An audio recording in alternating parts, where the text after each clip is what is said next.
on interesting topics, the most important topics happening within the industry today. And with me today is Juliun Brabon. Now, Juliun is the CEO of Unifi, and Unifi Protocol has a long-standing relationship with Tron DAO. It dates all the way back to 2018, which is a long time in crypto terms. Now, the team behind Unifi Protocol minted the first ever TRC10 token on the Tron blockchain. After that, like-minded individuals rallied around a vision for decentralized community participation, and it catapulted Sesameseed, which was the original name of Unifi, to become the #1 super representative for nearly a year. The resulting community forged an unstoppable volunteer team, bringing a series of groundbreaking products to market, and ultimately leading to the initial launch of UTrade in 2020. Now, a legacy of forward-thinking innovation is the foundation of the Unifi Protocol, which is a growing company at the forefront of cutting-edge Web3 technology. So Juliun, welcome, and thank you for joining us today. So, as we get into the podcast here, I thought some of the topics we could touch on.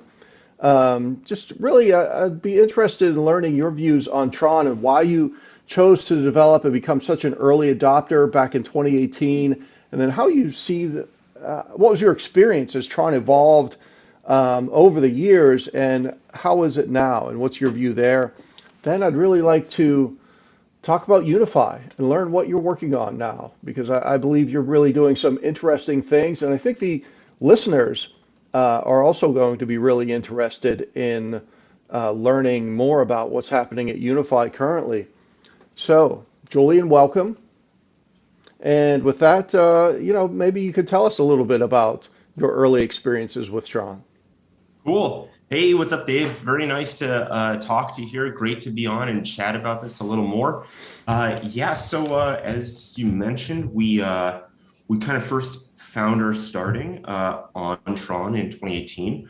For those of you that don't know, we basically started out as a simple Reddit post. Tron put out their concept for how they had envisioned operating SRs, and they were going to operate their blockchain at the time.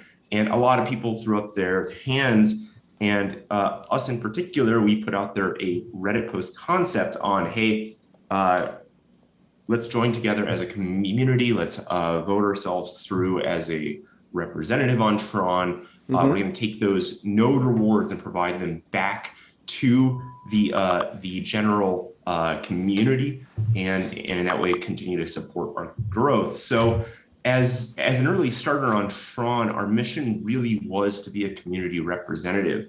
We came in, we saw the opportunity to kind of fill that role, and I think we did it quite well at the time.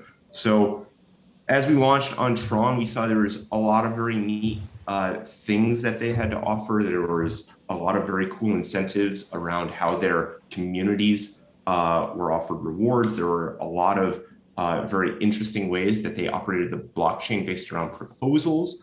And that was something that we saw as a potential future with a lot of opportunity to develop in. Oh, that's really great and very exciting. And so when you made that initial community of volunteers, how many people were there? Oh, I mean, when we first launched, it was just a couple of us posting that Reddit post, and then I think within the first day there were a few hundred people. Some of them are now team members, and that quickly grew into many thousands of voters and participants across the blockchains that we offer. Mm-hmm. Yeah, that's great. That's great. And then since then, you started from there you developed Sesameseed, or you already had Sesameseed up and running at that point? Yeah. So essentially, what that was is it became this kind of group of like-minded people just trying to resolve some of the issues that we saw with this new staking system that was becoming more popular at the time. So that basically attracted a lot of developers, community members, a lot of criticism, a lot of positive feedback. And rather than kind of shy away and push more towards, the more flashy parts of what could be done, we said, hey, look, guys, we're just going to internalize that all. Come on in, be an active part of the team. And we started to basically build this volunteer team. So this all volunteer team grew and got its starting on Tron. We went out, we started to take our node rewards and provided it to developers to help build a lot of cool things. And the team grew. And as that team grew, we started to expand to additional blockchains. We started to build more and more complex solutions. So I think we launched our first bridge solution back in 2019. This was bridging 4 different blockchains at the time, including Tron. Were you the only bridge at that point? On Tron, I believe so. Actually, yeah, I believe so. I think there was a USDT solution of some kind to some centralized exchanges, but that's about all that I'm aware of. I think that we were the only bridge operating on Tron. So we continued to build on that success. We launched in a very early form of an AMM based loosely around Bancor at the time. This was in to really make it more developer friendly. Yeah, I think that the world has changed a lot since 2018. You know, a lot of these blockchains came in with some very novel concepts at the time. There were blockchains based just around trading. There were. I was just talking to some of my friends about this. There were actually entire blockchains just based around being an exchange. We've seen where that's gone. AMMs are everywhere now, or DeFi is everywhere now. And with Tron, I think what Tron did is they put out they really drove home this concept of, hey, we're going to have a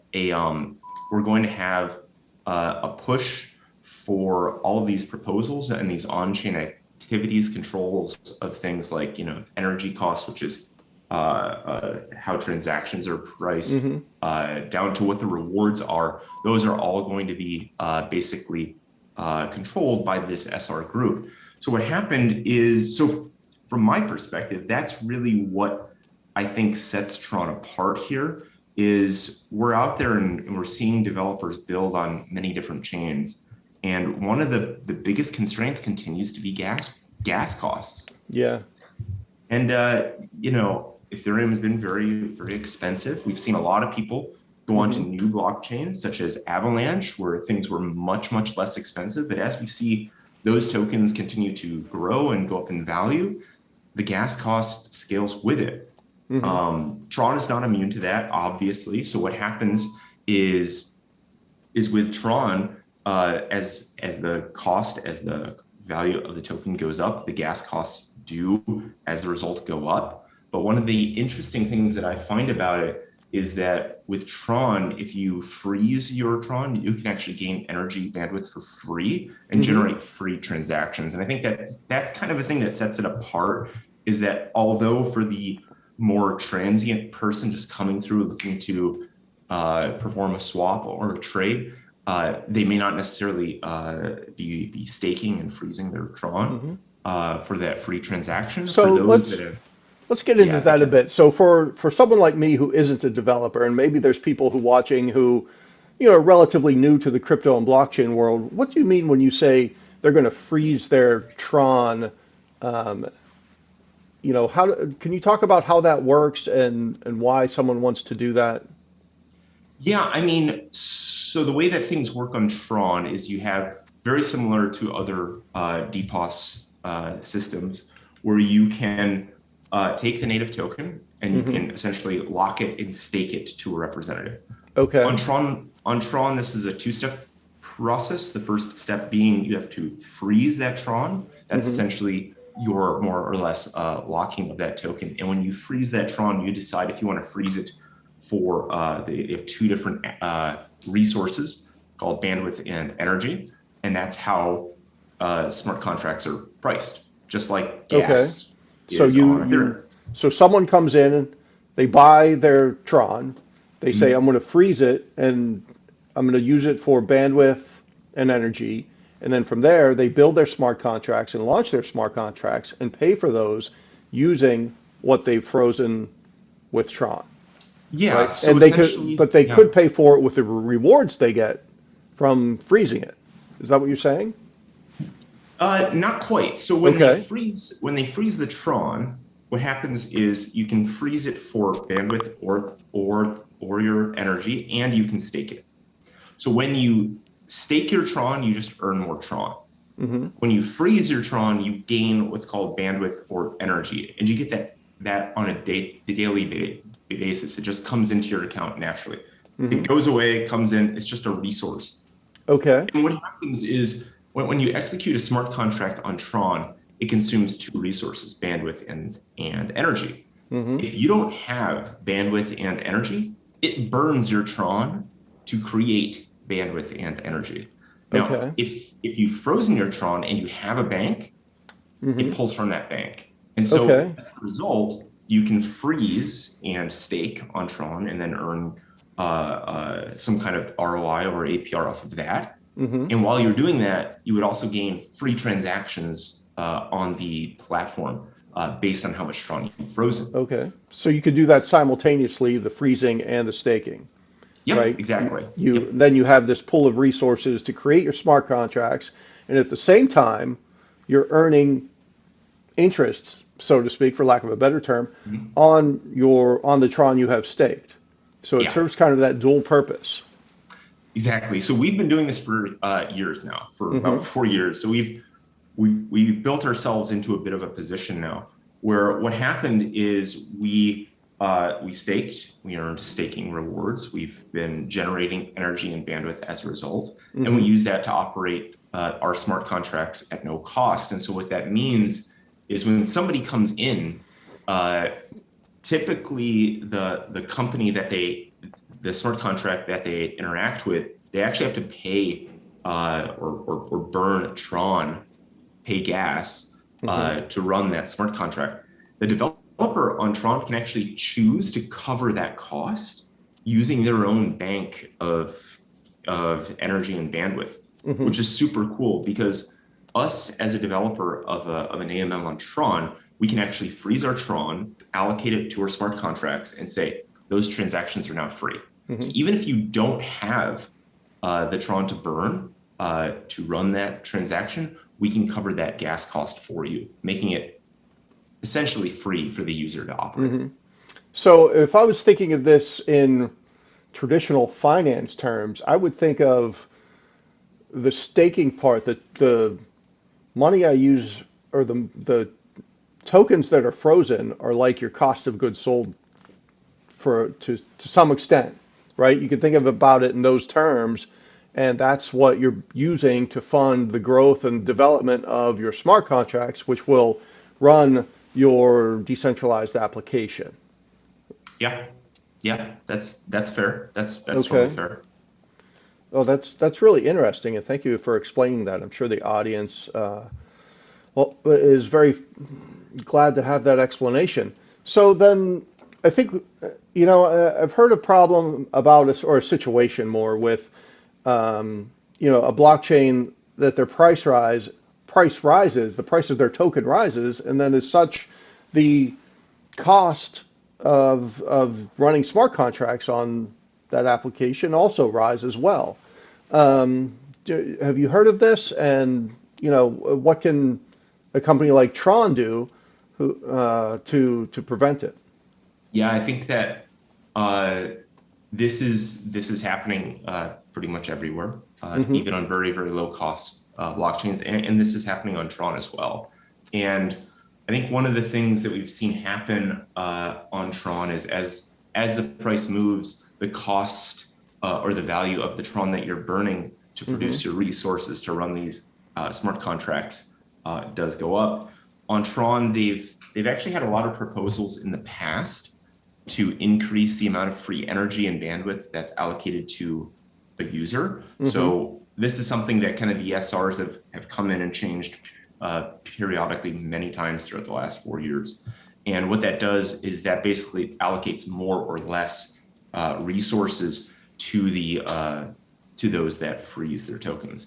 And I think from the Tron perspective, the kind of justification there is basically this: if you're saying that users can run free transactions, right? That's like more resource intensive on the nodes that are operating the network, right? So if you're if you're operating as a representative on the network and you're operating a validator on Tron, you've got some kind of rig that's running these transactions. And when Tron comes in and says, hey, we're going to allow more free transactions, that's going to increase your workload without necessarily increasing the amount of compensation that you have. And so what I think that does is it puts a nice balance there, where if things become maybe too costly to operate NSR, we can see things kind of shuffle and refresh. Some new people come in to operate those nodes. Mm-hmm. But essentially, I do feel like it's a good conversation to have where the DAO of Tron itself can sit down and say, hey, listen, we actually want more people to run smart contracts at low or no cost. And so what we're going to basically do is burden our validators slightly more so that mm-hmm. we can run more of those, because we feel like there's a demand, and they can go the other way too if needed. It's kind of like a nice conversation that can fall in that check and balance. Yeah, that's really interesting. And I think one thing that might foster that is because Tron is a DAO and has all this kind of open input, so to speak, it can be more responsive to the needs of its users versus maybe a company or a group that isn't a DAO. So that's good. One thing I was thinking as someone develops on a blockchain and they know that the price of their or the cost of their development might fluctuate based on the cost of an underlying price, that seems to me like that makes there a need for a futures market potentially within the cryptocurrency space, to where those costs could possibly be hedged. And if they think it's going up, you could buy it now, or if it's going lower, sell it. Very similar to the commodities market, commodities futures trading. So that kind of could be an area for future growth within this burgeoning crypto market. But yeah, that's great.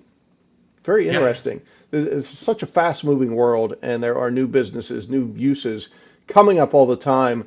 And that might be the next one. Yeah, I think that that's a good point. I think that a lot of developers they build where there's demand, or they build where they're familiar, right? So they come in, they're a part of a community, they see the people around them talking, and they see a solution that they can potentially build for, and they do. And I think that's kind of how we got our start, and I think that's where a lot of these companies are coming up from as well. We're seeing obviously blockchains come in and sponsor developers and things like that happening too. But yeah. I think that it's a good point to kind of recognize that where the community is, where there's that feedback and that conversation, there are developers listening, and those developers are building solutions to problems that the community is facing. Mm-hmm. So I think that continues to be a big way that development kind of takes off. I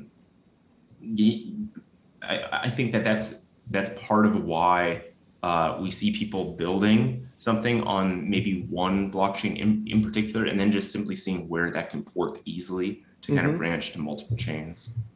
Mm-hmm. Interesting. Yeah, and so you're saying people start to build on something, they like the community, they get comfortable with its protocols and everything, and they continue to stay with that as their kind of primary chain. And then, but I'm sure they don't want to limit their customer base only to the customers on that particular chain. So, they would be cutting out a large portion of a potential market. So from there, let's get into some of the bridging solutions. I know Unifi is working on a bridge, and Tron has the BitTorrent cross-chain, and we really believe at Tron that cross-chain operability is really the way forward with blockchain. So can you tell us about the bridge effort at Unifi? Yeah, this is something we've been working on for a long time. As I mentioned, we did operate a bridge all the way back in 2019. Mm-hmm. And essentially what we were doing is we had a token, as you mentioned, that we had minted on Tron, and we had minted on additional blockchains as well. They were all equal to each other. So they were they were designed to be as fungible as we could make them between each other. So because we deployed those tokens and because we could operate that bridge, we could make it such that as a token was transferred from one token to another, there was no duplication. There wasn't Mm-hmm. a treasury of the token being held and then it being minted on the other chain. We could simply cross that token over by destroying it on one chain and recreating it on the other. So that was our basis of that. Mm-hmm. Obviously, that was a more centralized approach because that did require us to kind of be the intermediary of that. And so now we're kind of here in 2022, we're continuing to build on what we know. And there have been a lot of very cool bridging solutions out there. So we're taking some of what we have, which is as the creators of these smart contracts, we can use certain parameters within them to make it so we don't necessarily have to be a custodian on the originating chain. And with some of the new bridging technology that's out there, we can do much more or much less centralized Mm-hmm. transactions to bridge those tokens across. So this is our effort now, Mm-hmm. and we're looking to roll this out across all the chains that we're on. That's great. That's great. So, I mean, I'm sure you're aware of some of the bridging issues that have gone on recently. What was it, and if you're aware, what was it that happened on those chains that really went wrong there and enabled, what those issues to happen versus, what you see should be the right way to do it? Well, I don't know. Bridging is a pretty controversial topic, I think. Yeah. I think it's controversial because at the end of the day, it's a honeypot, right? It's just people are constantly going to look for ways to access it. When you're bridging an ETH token to another chain, you have to send that ETH to a smart contract that holds it. Mm-hmm. So you really have to trust that smart contract. Similarly, when you provide that ETH token to a smart contract, you're trusting that on the other side, they're going to be minting an ETH token for you, like a wrapped ETH token of some kind. You have to have a lot of confidence in the company that's performing that action. And if it's not if it's not responsible for a change in that circulating supply, to some extent, there's an incentive for them to mint more of that token than they got originally, Mm-hmm. which could be pretty dangerous. So there's not a lot of disincentive for something not to go incorrectly. I think Hmm. that's probably the biggest challenge that I see is when you do a standard bridge transaction, you're taking a token on one blockchain and you're locking it. That right there, first off, becomes a honeypot that somebody's going after. Somebody's Right. looking for how can I access that bank of tokens, right? So that's number one. Number two is on the other side, they're minting these tokens based off of some information. So they're probably operating a node on the originating chain. They're monitoring for that sort of transaction, et cetera. They're monitoring the network. They may be using some sort of consensus, but ultimately, what I hear when I hear consensus and monitoring and things like that is they're just making it more expensive to fake. Hmm. And simply put, at a certain point, there's enough money where it's not too expensive to fake, and so you could fake the relay transaction. You could, have some kind of forked information feeding into that relay, so it thinks that more tokens were deposited than actually were, so it mints on the other side. You could attack the person that holds or controls those nodes directly so that their information that they've received is not authentic. So there are tons of things that could potentially go wrong. And I think that that's where a lot of these bridges to date have suffered, is Yeah. they've made things expensive, but not too expensive forever, and at a certain point, it's just like we used to talk about 51% attacks on a network. At a certain point, it becomes financially viable to fake. So And then I think that's where a lot of companies have failed. how do bridges then solve this problem? Yeah, there's a couple of ways to solve it. I think that probably the most popular way to solve it is by a company stepping up and just putting their name on it and just saying, I'll take responsibility. It's For actually a so pretty good way. what do you mean by that? Yeah. Someone wants to transition their ETH to TRX, so they come into Tron, they say, "Here's my ETH. I need Yep. some Tron for some TRX for to go do something else over there. Hold this while I'm there." And Yeah. Tron says, "Okay, we'll keep this safe for you." And so Yeah. Tron keeps it safe. They go use their TRX. They come back. They want their ETH. It's either Mhm. there or it's not, right? So Tron's Exactly. saying, "We'll definitely keep this safe. Don't worry about it." Yeah, I think that people put their names behind the smart contracts. They put their name behind the solution, and Hmm. that way, it's kind of based. There's some kind of reputation that plays into it. For Hmm. me, I feel like that's kind of a good way to potentially solve it. Hmm. I think that that's been good. So Zero knowledge. let's Yeah. let's expand that more, and then we'll get on to zero knowledge proofs, which is Yeah. where I think you were going. So because they put their name on it, do you think they'll be more incentivized to create greater security around that using technology versus just making it more expensive? Yeah, I mean, at a certain point, the best solution is to have it decentralized because it's the safest, So Yeah. the more decentralized you can make it, the better. So you're actually incentivized now to like make as decentralized a solution as possible for your own reputation, because you put your reputation now at stake and said, hey, Hmm. we built this bridge. And so if something goes wrong, they're going to come back and go, hey, what happened? This went wrong. And if it's the reputation of a company is behind it and they can come in and resolve it, that's great. But I Yeah. think that for that company, they're now incentivized to build as decentralized a solution that they can, simply because then it's not as prone to attack.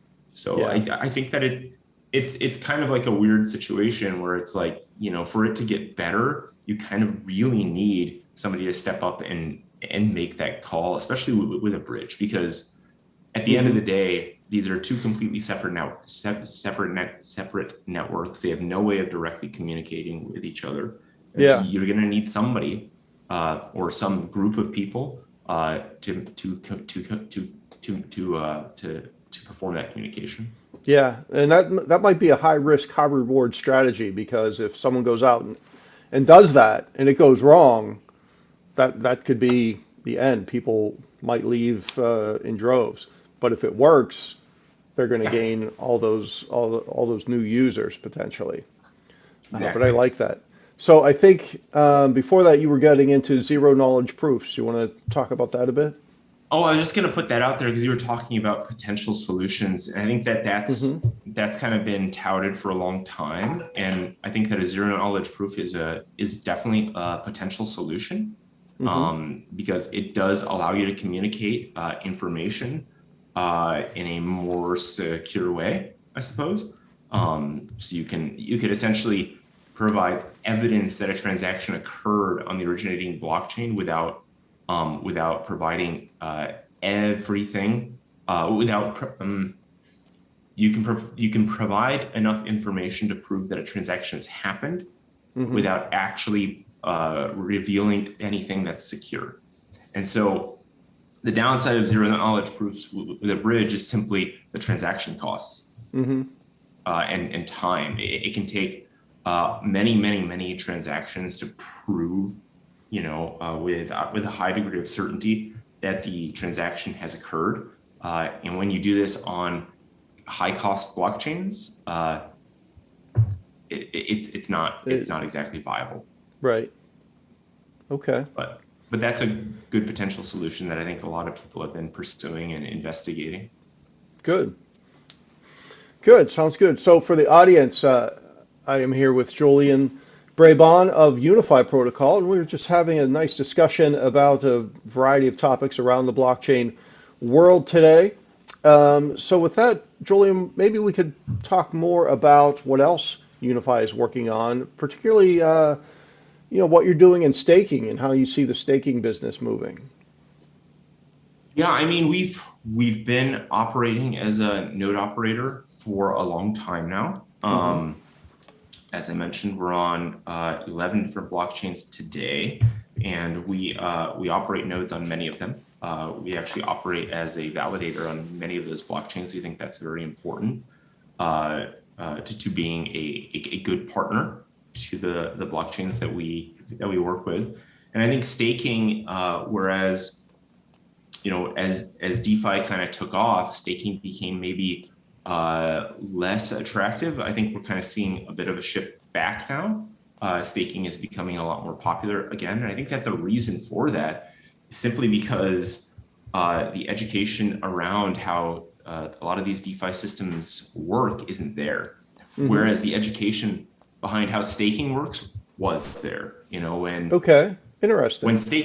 When staking took off, you had companies like us pop up that our sole focus was to educate communities on why it's important to stake, on what you get for staking and why you get that for staking. That it's important to stake because it may secure the network, or it's important to stake because it ensures that validators have the backing of the majority, or it's important to stake because we can use them for some sort of DAO governance, and these people that basically operate the hardware of the network are beholden to maybe a large group of people, which may make things more stable and more decentralized.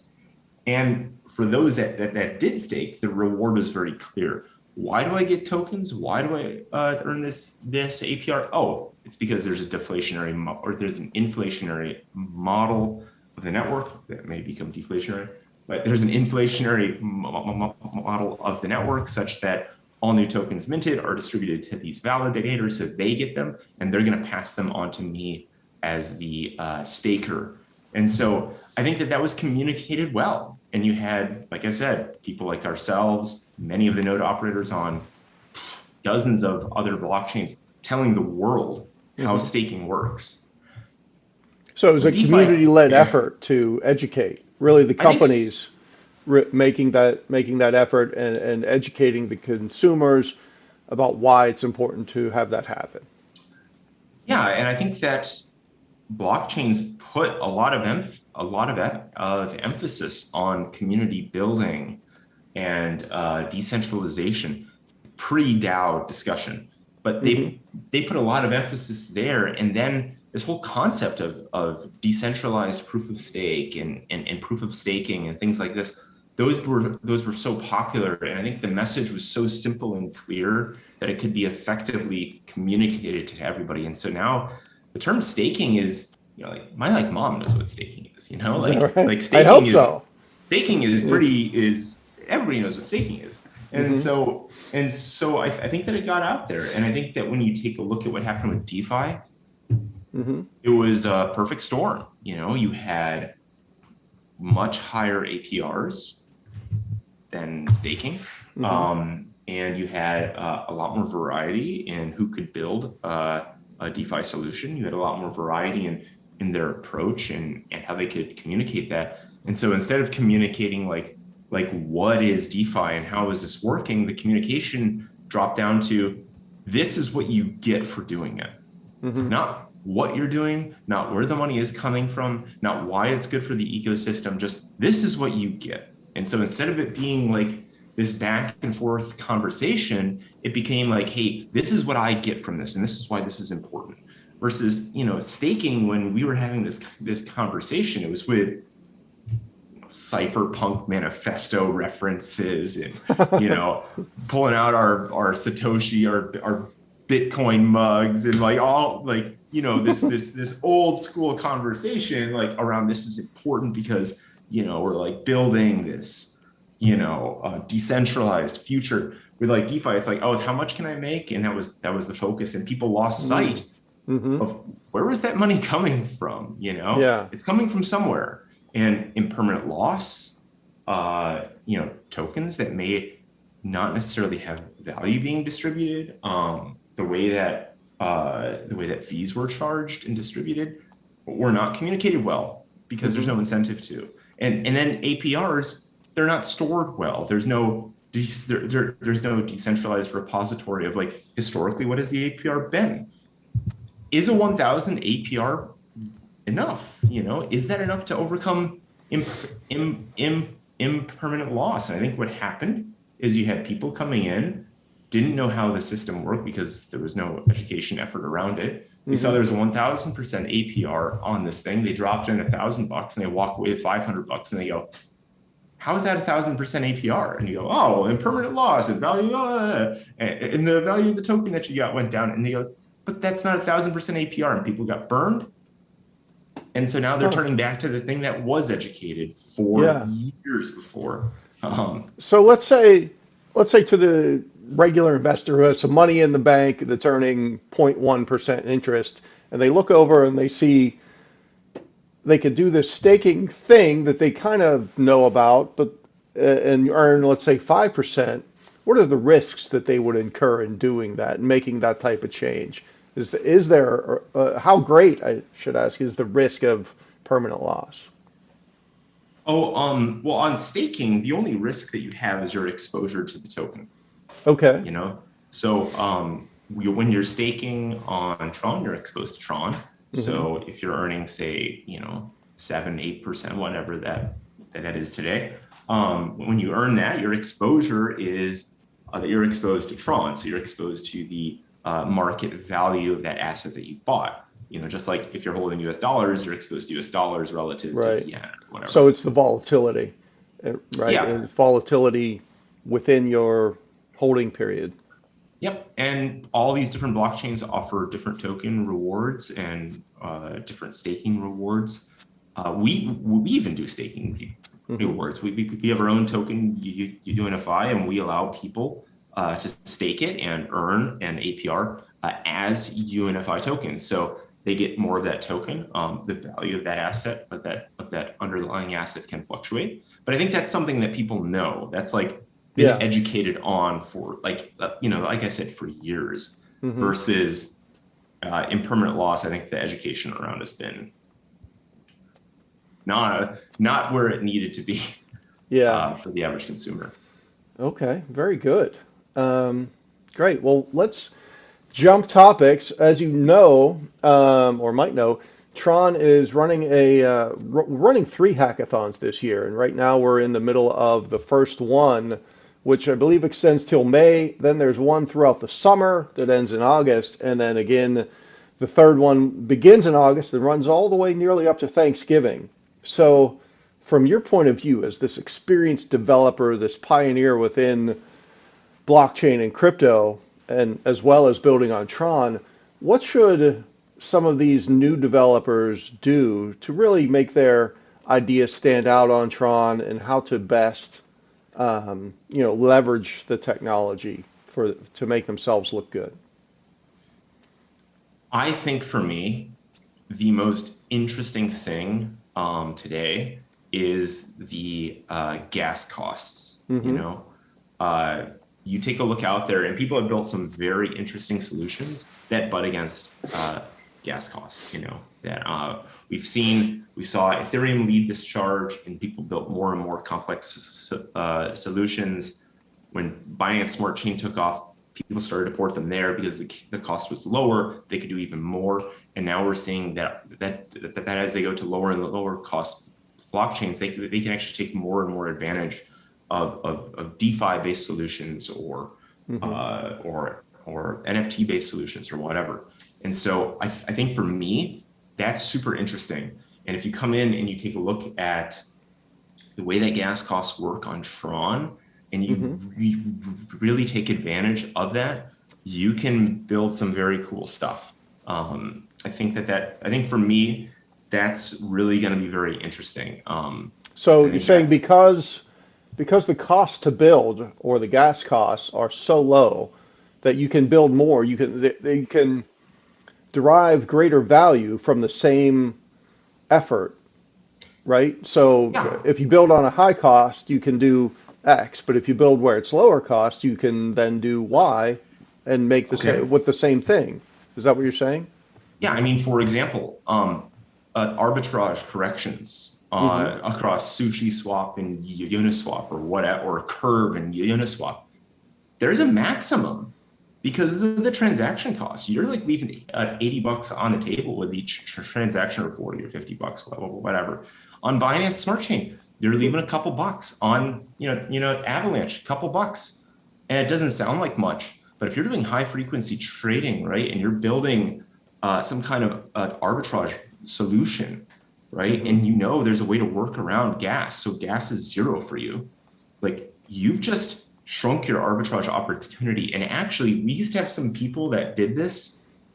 Oh, there are some people, I forgot about this. There are some people in our own community that actually did exactly this. They were Mm-hmm. building high frequency arbitrage solutions at no cost.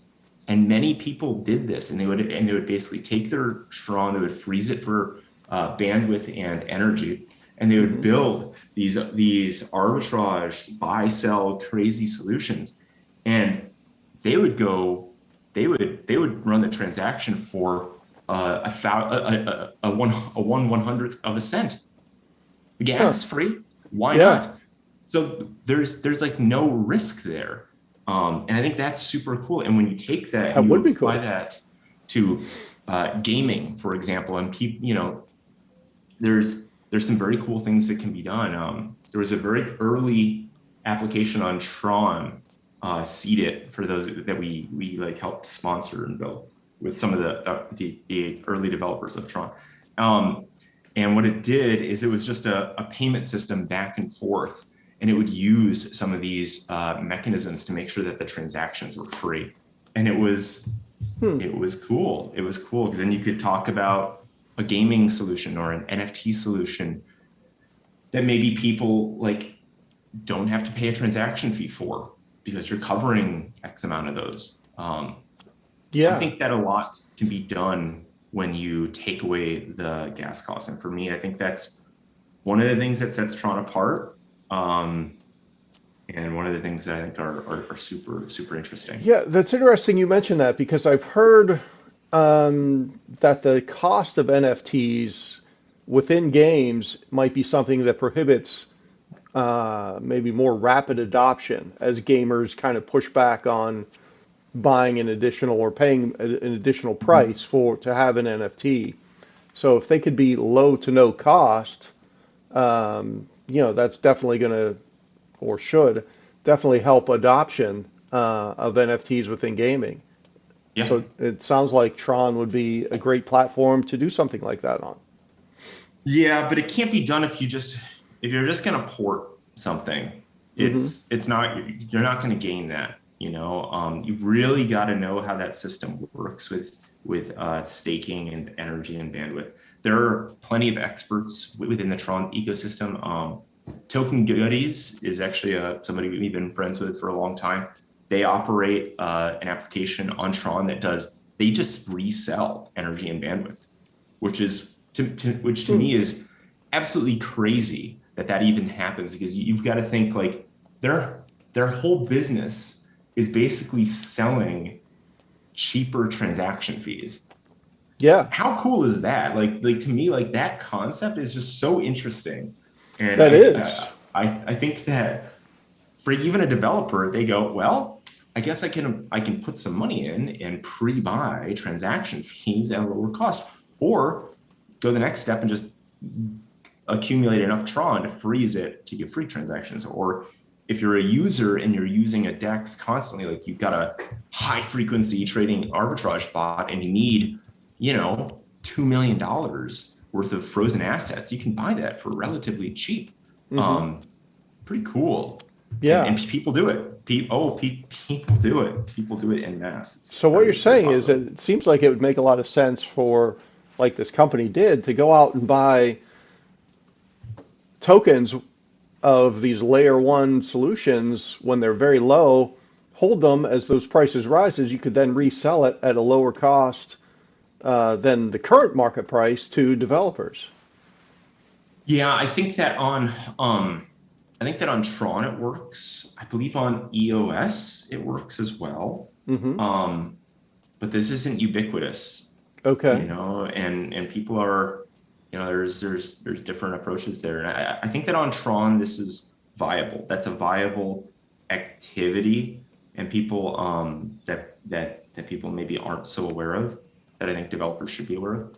Um, but but on other chains, they don't necessarily have that. If they're simply an EVM compatible version, you won't necessarily have that. I do believe EOS has that though. Hmm. They were very early on doing this too. Um, and there are some other chains out there that do that as well. Okay, I great. believe Wax, maybe. I don't recall. I'm not super familiar with Wax, but Okay. I think it was them. And I think that there were some others, but not with every layer one, unfortunately. Okay. Okay, great. Well, before we wrap up here, Julian, any final thoughts on anything? Anything else you'd like to share? Yeah, I think that uh, at the end of the day, my like kind of real opinion here, we've been working with Tron now for 4 years, and we've been through it all. We've like seen the space uh, go through its ups and downs. We've seen all kinds of buys and sells, and craziness occur. I think that at the end of the day, when I look at Tron itself as a blockchain solution, I see a couple of things that I think were super interesting for the time, and I think have yet to come to show their true value. These are things like in the SR proposal system for Tron, you actually do have a community of like SRs that are out there. They talk about stuff constantly. They talk about gas prices constantly. Hmm.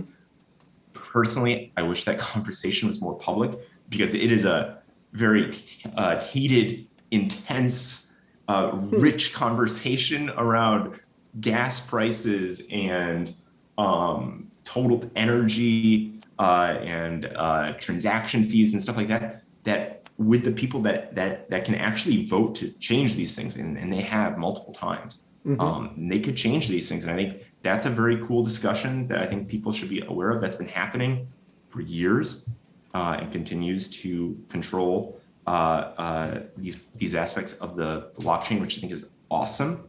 I think that's one piece of it, and the other piece of it is just taking a look at Tron's ecosystem itself. It's a bit unique, but I think that there are certainly opportunities there, and I'd say there are a lot of opportunities there that can be taken advantage of by a smart developer building interesting solutions. Great, great. Thank you. Once again, he is Juliun Brabon, CEO of Unifi. And Julian, I really thank you for joining us today. It's always great to talk with you. I really appreciate your opinions and your views and your insights, which I think are really quite valuable. So thank you for joining us today. For our viewers, if you didn't catch this live, you can catch it on our Tron YouTube channel where it will be available. Also, it will go out through a variety of LinkedIn channels and other sources. Um, so yeah, catch us next week when we're here with another guest. With that, thank you. Bye, everyone. Bye, guys.